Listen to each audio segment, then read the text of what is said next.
La epopeya de Gilgamesh. Gilgamesh, rey de Uruk, era un soberano extraordinario, 2/3 dios y 1/3 hombre. Nadie en la ciudad podía igualar su fuerza, su inteligencia ni su espíritu indomable. Sus murallas, sus jardines y sus templos eran testimonio de su grandeza. Pero su poder era tan inmenso que los propios habitantes de Uruk empezaron a temerlo. Los jóvenes se quejaban de su tiranía, las doncellas suplicaban a los dioses, y los ancianos murmuraban que ningún hombre podía soportar el peso del rey. Gilgamesh estaba absorbiendo toda la energía de su pueblo. Y los dioses escucharon ese clamor. Aruru, la madre creadora, moldeó del barro a un ser salvaje, Enkidu. Era un hombre fuerte, cubierto de pelo, que vivía entre las bestias, corría con los ciervos y bebía en los abrevaderos junto a los animales. Había nacido para equilibrar a Gilgamesh, no para destruirlo, sino para enfrentarlo. Un cazador lo vio por primera vez y quedó paralizado del miedo. Nunca un ser humano había sido tan parecido a una criatura del bosque. Corrió hasta Uruk para contarle al rey lo que había visto. Gilgamesh, al escucharlo, entendió que había llegado alguien destinado a desafiarlo. Ordenó enviar a una cortesana llamada Chamat para civilizar al hombre de los campos. Chamat llegó al abrevadero, se despojó de su ropa y dejó que Enkidu la contemplara. Él se acercó a ella, y durante 6 días y 7 noches permanecieron juntos. En ese tiempo, Enkidu se convirtió en algo nuevo, un hombre consciente, con emociones, con deseo, con necesidad de pertenecer. Cuando intentó volver con los animales, estos huyeron, ya no lo reconocían como uno de los suyos. Y Chamat, paciente y sabia, lo tomó de la mano y lo condujo a la ciudad de Uruk, hacia su destino final, el encuentro con Gilgamesh. Enkidu aprendió a comer pan, a beber vino y a ungirse con aceite perfumado. Chamat le dijo, el rey te verá, y con él contenderás. Su fuerza te pondrá a prueba. Y así fue. Apenas entraron a la ciudad, la gente quedó en silencio. Había algo en Enkidu que imponía respeto. No era solo su tamaño ni su fuerza, era su presencia, su energía salvaje, que contrastaba con la civilización de Uruk. Esa misma noche, Gilgamesh se dirigía al palacio para ejercer un antiguo derecho real sobre una joven que iba a casarse. Enkidu se interpuso en la puerta y bloqueó su paso. Gilgamesh, sorprendido y enfurecido, se lanzó contra él. Enkidu no retrocedió. Ambos chocaron como 2 toros salvajes, y los muros temblaron con la fuerza de la lucha. La batalla fue intensa, poderosa y ruidosa. Se golpearon con la fuerza de 2 montañas que colisionan. Las calles se estremecieron bajo sus pies. Finalmente, Gilgamesh logró imponer su fuerza y dobló la rodilla de Enkidu. Pero, en vez de humillarlo, hizo algo inesperado, tendió la mano y lo levantó. Has ganado mi amistad, le dijo. Y así, de la confrontación nació la hermandad. A partir de ese día, Gilgamesh y Enkidu se volvieron inseparables. Caminaban juntos por los jardines, hablaban con los ancianos, miraban las murallas y soñaban con hazañas grandiosas. Enkidu equilibró al rey.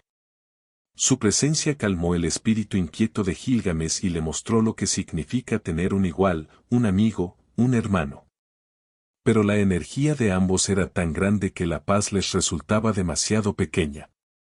Gilgamesh empezó a sentir un impulso profundo, quería dejar un nombre eterno, una marca imborrable en la historia.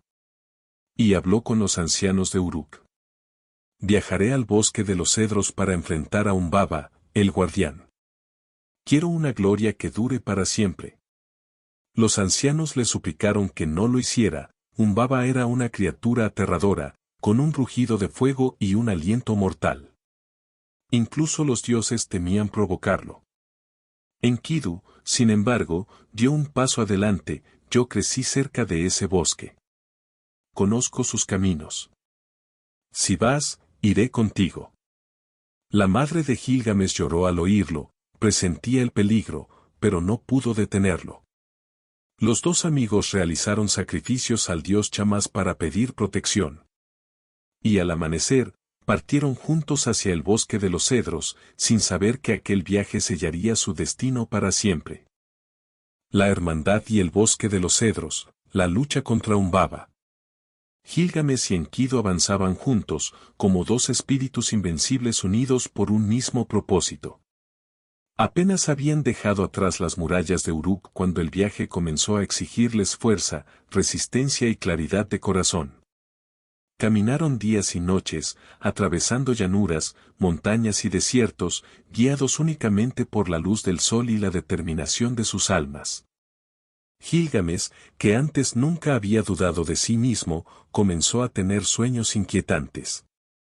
Cada noche despertaba agitado, sudoroso, con visiones de desastres o sombras gigantescas que lo perseguían. Enkidu, que conocía el lenguaje de los símbolos como quien conoce el viento o la forma de una huella, interpretaba cada sueño con sabiduría. Todo lo que ves, le decía, son buenos presagios. La montaña que se derrumba es tu victoria. El hacha que aparece en tu sueño es tu amigo. Los dioses están contigo. Las palabras de Enkidu sostenían a Gilgamesh y cada día avanzaban más confiados. Finalmente llegaron a la frontera del bosque de los cedros. Era un lugar inmenso y sagrado, donde los árboles se elevaban como columnas de un templo antiguo y la luz apenas lograba filtrarse entre las copas. El bosque parecía respirar. El aire tenía peso. Y aunque estaba en silencio, se sentía habitado por una presencia vigilante. Enkidu se detuvo un momento y posó su mano sobre un tronco gigantesco. Este es el territorio de Humbaba, dijo. Él siente nuestros pasos. Gilgamesh, con el corazón acelerado, alzó su hacha y respiró profundo. Avanzaron. Los árboles crujían bajo la brisa, y de pronto un rugido estremeció la tierra. No venía de ningún animal conocido. Era la voz del guardián del bosque, una criatura antigua puesta allí por los dioses para proteger aquel lugar sagrado. Humbaba apareció entre las sombras. Su rostro era como fuego retorcido, sus dientes eran cuchillas, su aliento era un torbellino de muerte. Cada paso que daba hacía temblar el suelo, y su mirada ardiente penetró en Gilgamesh, que sintió un golpe de miedo en el pecho. Por un instante, el rey de Uruk dudó. Enkidu notó su vacilación. Dio un paso al frente y gritó. No retrocedas, no olvides quién sos, esta batalla es tu destino. El rugido de Humbaba se volvió feroz. Se lanzó hacia ellos. El choque fue brutal, la criatura golpeó la tierra con tal fuerza que las raíces se sacudieron y los árboles gimieron. Gilgamesh esquivó el primer ataque, pero Humbaba se movía con velocidad y furia. Enkidu se interpuso para protegerlo, y juntos atacaron. La lucha era desigual, Humbaba parecía invulnerable, una fuerza de la naturaleza que lo superaba en tamaño y poder. Pero entonces, desde el cielo, se escuchó el soplo del dios Chamas. 8 vientos diferentes descendieron y envolvieron a Humbaba. El vendaval lo inmovilizó, lo empujó, lo confundió. La criatura rugió impotente, tratando de liberarse, pero el aire mismo se volvió su enemigo. Humbaba miró a Gilgamesh con ojos desesperados. No me mates, seré tu siervo, prometo obedecerte. Gilgamesh dudó. Su compasión se despertó por un momento. Pero Enkidu lo detuvo de inmediato. No te fíes. Su palabra es falsa. Si lo dejas vivir, volverá a atacarte. Mátalo ahora, antes de que recupere su fuerza. Gilgamesh tomó su decisión. Levantó la espada y, con un golpe certero, decapitó a Humbaba. El rugido final del guardián se apagó entre los árboles y el bosque de los cedros quedó en silencio. Los dos amigos contemplaron el cuerpo del gigante caído. No celebraron. No se rieron. Sabían que habían cruzado un umbral del que ya no había retorno. Entonces, comenzaron a cortar los árboles sagrados. Derribaron cedros enormes que nadie había tocado jamás, y con ellos construyeron una puerta gigantesca para la ciudad de Uruk, un símbolo de su hazaña. Ese portal sería recordado durante generaciones como prueba de su valor y su fuerza. Cuando el trabajo estuvo listo, emprendieron el regreso. La energía que los acompañaba era poderosa, pero también diferente. Habían vencido a un ser protegido por los dioses, y esa acción tenía un peso, un eco, una consecuencia que aún no comprendían. Gilgamesh miró a Enkidu y dijo: «Hemos hecho algo grande, pero siento que los dioses no se quedarán quietos».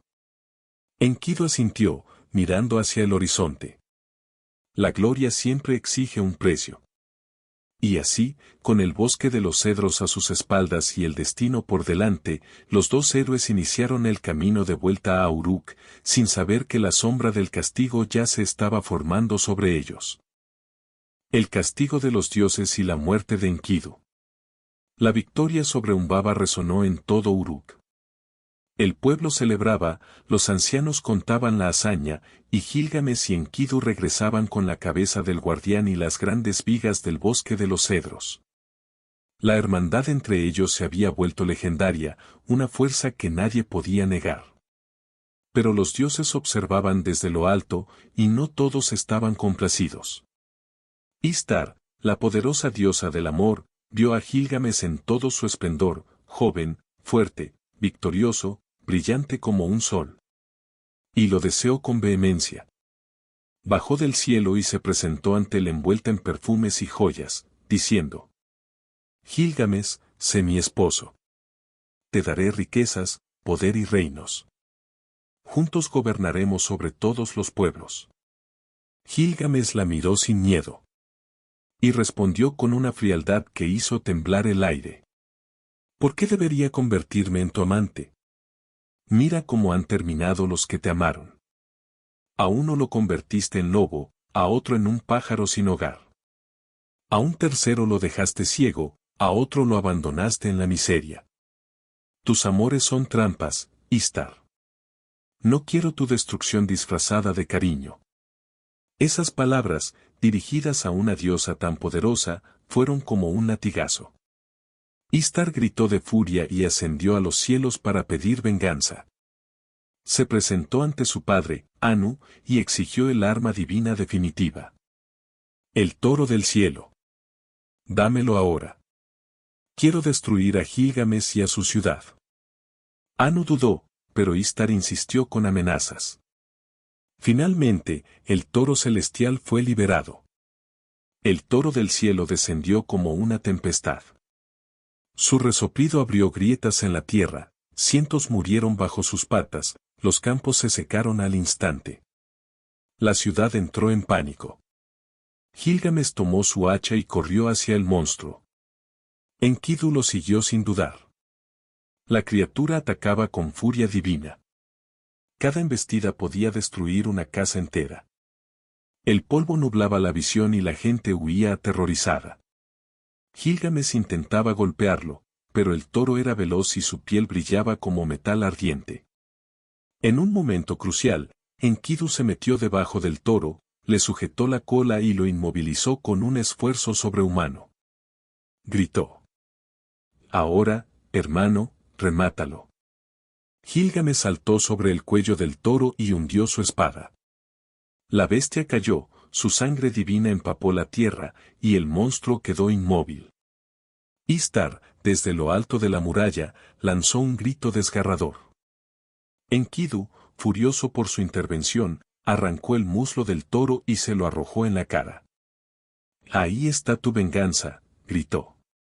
Las paredes temblaron. Los dioses escucharon y guardaron silencio. Pero dentro de ese silencio, algo oscuro se empezó a gestar. Esa misma noche, los dioses se reunieron en consejo. Dijeron: «Han matado a Humbaba, protegido de Enlil. Han matado al toro del cielo, enviado por Ishtar. Han desafiado a los dioses. Uno de los dos debe morir». Y eligieron a Enkidu. Nadie se atrevió a contradecir el decreto celestial. Al amanecer, Enkidu despertó enfermo. Su cuerpo temblaba, su rostro estaba pálido y sus ojos habían perdido su brillo. Al principio pensó que era un malestar pasajero, pero los días comenzaron a pasar y su condición empeoró. Gilgamesh permanecía a su lado, impotente, viendo cómo el hombre que había sido creado para igualarlo se consumía lentamente. Enkidu tuvo sueños terribles en los que veía puertas de hierro que se cerraban, criaturas oscuras que lo llamaban y una casa donde los muertos comían polvo. En uno de esos delirios, Enkidu maldijo a Chamat, la mujer que lo había sacado del mundo salvaje. Pero luego, al recuperar un poco de lucidez, bendijo su nombre. Si no fuera por ella, murmuró, no habría conocido la amistad. Gilgamesh lo abrazó con lágrimas en los ojos. Durante 12 días, Enkidu agonizó entre fiebre, delirios y visiones del inframundo. Su cuerpo se debilitaba, su voz se apagaba. Gilgamesh no se apartó de su lado ni un instante. Lo sostuvo cuando temblaba, le dio agua cuando la fiebre lo consumía, le habló cuando el silencio parecía llevarse su alma. Hasta que, finalmente, Enkidu tomó un último aliento y murió en los brazos de su hermano. El dolor de Gilgamesh fue tan grande que la ciudad entera se silenció. El rey cubrió el cuerpo de Enkidu con un velo y se quedó inmóvil junto a él.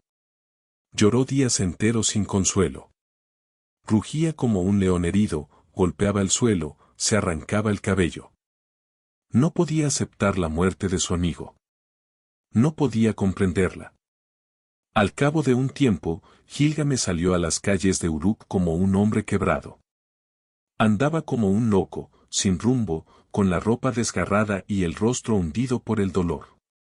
Nadie se atrevía a acercarse. Nadie sabía qué decirle.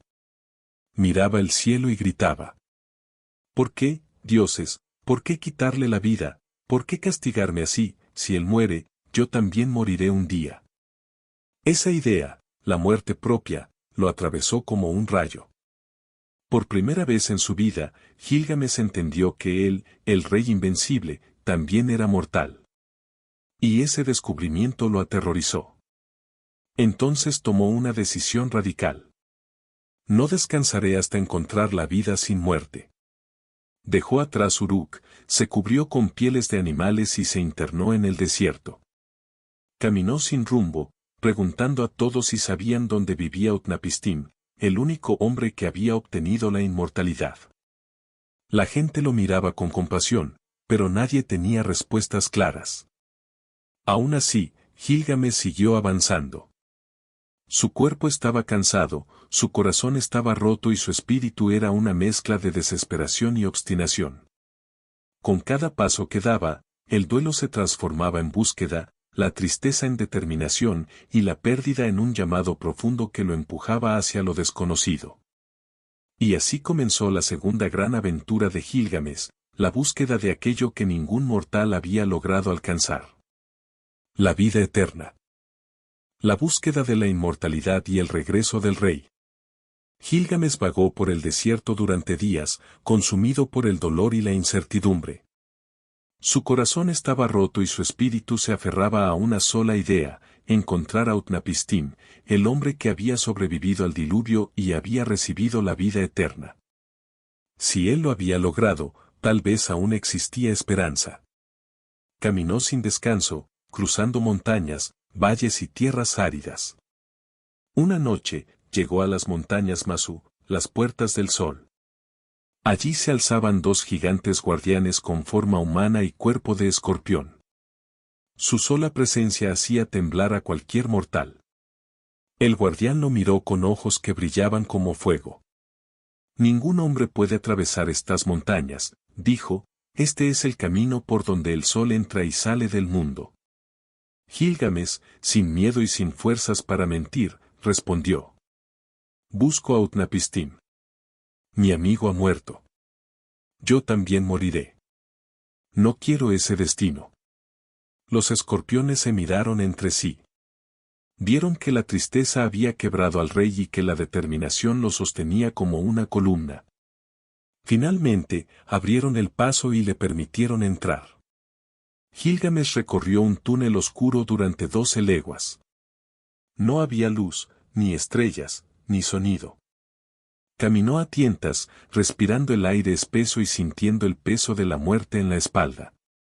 El tiempo parecía no existir. Hasta que, finalmente, una luz tenue apareció a lo lejos.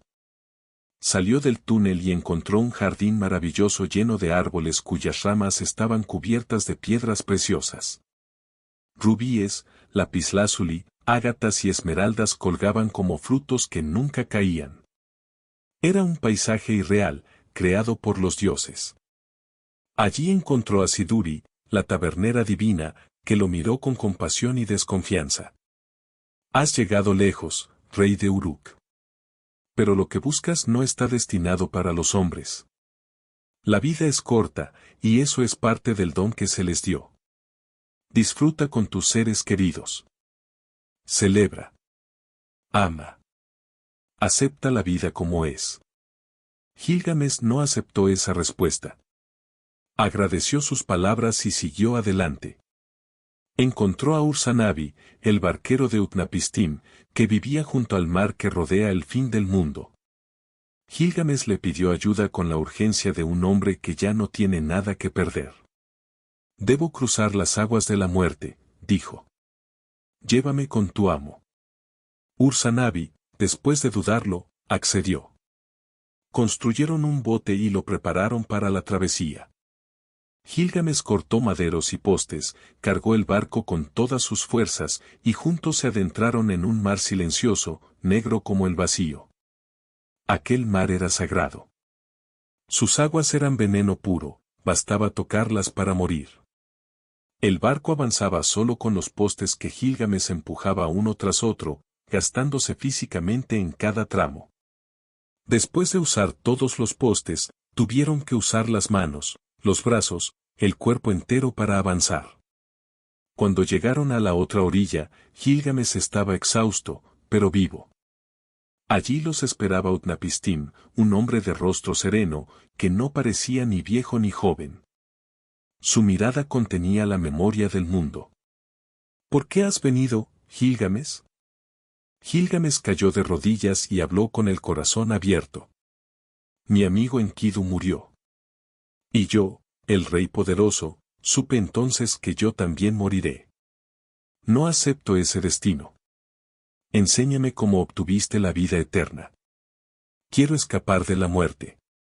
Utnapishtim lo escuchó en silencio y luego contó la historia del diluvio, cómo los dioses habían decidido destruir a la humanidad, cómo Ea le reveló en un sueño que debía construir un arca, cómo reunió animales, semillas y artesanos, cómo sobrevivió a la tormenta divina y cómo, al final, los dioses en signo de gratitud y arrepentimiento le concedieron la inmortalidad a él y a su esposa.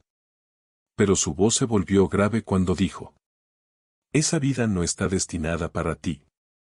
Los dioses nos hicieron diferentes. Ellos deciden quién vive para siempre. Gilgamesh insistió. Rogó. Suplicó. Entonces, Utnapishtim le ofreció una prueba. Quédate sin dormir durante 6 días y 7 noches. Gilgamesh aceptó, pero apenas se sentó, el cansancio de su viaje lo venció. Cayó en un sueño profundo. Cuando despertó, Utnapishtim le mostró pan cocido a distintos tiempos para que viera que se había quedado dormido muchos días. Gilgamesh lloró de frustración, sintiéndose derrotado. Pero Utnapishtim tuvo compasión de él. Hay una planta en el fondo del mar, dijo. Una planta que rejuvenece. No te dará la vida eterna, pero te devolverá la juventud. Si la obtienes, será tuya. Gilgamesh se lanzó al agua, ató piedras a sus pies para hundirse, y llegó al fondo. Allí encontró la planta y la arrancó con esfuerzo. Subió a la superficie triunfante. Finalmente tenía algo. Finalmente había ganado algo contra la muerte. Pero mientras descansaba en la orilla, una serpiente olió la planta, se deslizó hacia él y la robó. La serpiente huyó entre las rocas y, al devorarla, mudó su piel, renovándose. Gilgamesh quedó mirando el vacío, derrotado una vez más. ¿Para quién trabajé?, dijo con voz quebrada. ¿Para quién me esforcé? La vida eterna no es para mí. Con el corazón pesado, emprendió el regreso a Uruk. Caminó durante días, reflexionando sobre todo lo que había vivido. Cuando finalmente llegó, se detuvo frente a las murallas de la ciudad, altas, fuertes, duraderas. Y comprendió. Ahí estaba su legado. No en la inmortalidad del cuerpo, sino en lo que había construido. En su pueblo. En su historia. En la memoria que dejaría en todos. Gilgamesh volvió a ser rey, pero un rey distinto, más sabio, más humano, más consciente de su destino. Su aventura no le dio la vida eterna. Le dio algo más grande. Le dio sentido.